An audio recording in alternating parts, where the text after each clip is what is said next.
Hello, everybody. Thanks for joining me today with Prose by the Shore. These last couple of months, personally for me, have been quite challenging from a physical standpoint.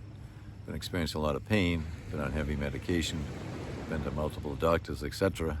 I won't elaborate further on it, or do I desire to comment on it below. But suffice it to say, it's been a rough time. And last night, I woke up in the middle of the night, and I thought, geez, when this is all over, hopefully soon, I wonder what my prose will be that I'll write about. And then what I like to refer to as my higher self said to me, why are you waiting until you're all better? Why not write about what you're going through now? A lot of people are going through tough times right now. That's when you go through tough times, challenging times, that's, to me, when you're most authentic and you're most vulnerable. So I agree with my higher self and said, yeah, I'll write right now a prose. I had a rough idea what I'd write about, and as I always do, I have a rough idea and then I start writing and I see where it goes. Well, this one went in the direction of a prose being called, He Said It, Damn It, He Said It. Writing in the midst of deep distress seems unwise, but I've been advised to let out my deepest cries. Once again, I have sought out loving and respected counsel. I'm told no longer will I need the connection of another to the divine, as that's a birthright that's always been mine, as it is yours. This is not the first time I've heard these words, but it is the first time I will heed them. In addition, I'm told the days of playing it small have prolonged the stall. It is time to shine bright, to live large. My higher self, the big me,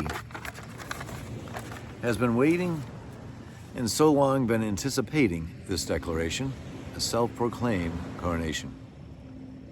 This is not one made from the ego or illusions of grandeur. It comes from the deepest crevice of my soul, where the divine has always existed, in every breath impossible to smother, despite the world's and religion's efforts twisted me to believe in a separation that penetrates the impressionable mind.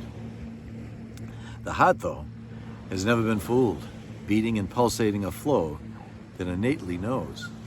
That knows not one of us, not a damn one, can be separated anytime from Source, from God, from the divine, from the essence of love.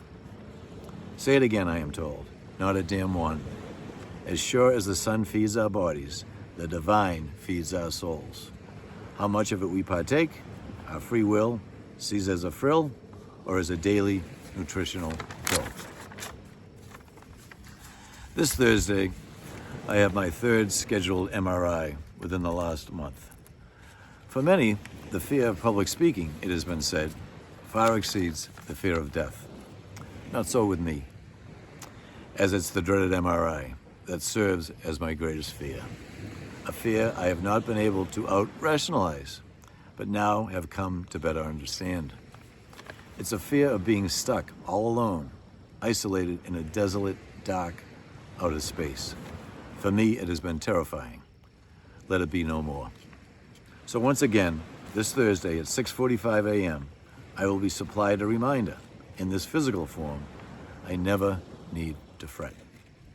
A 45-minute anticipated isolation is far from it, as I'll slide in with the divine and slide out no different, no more, no less, a fractal of God. It is arrogant to declare humbly otherwise. Many of us raised to think so. It was blasphemy to be equal of Jesus.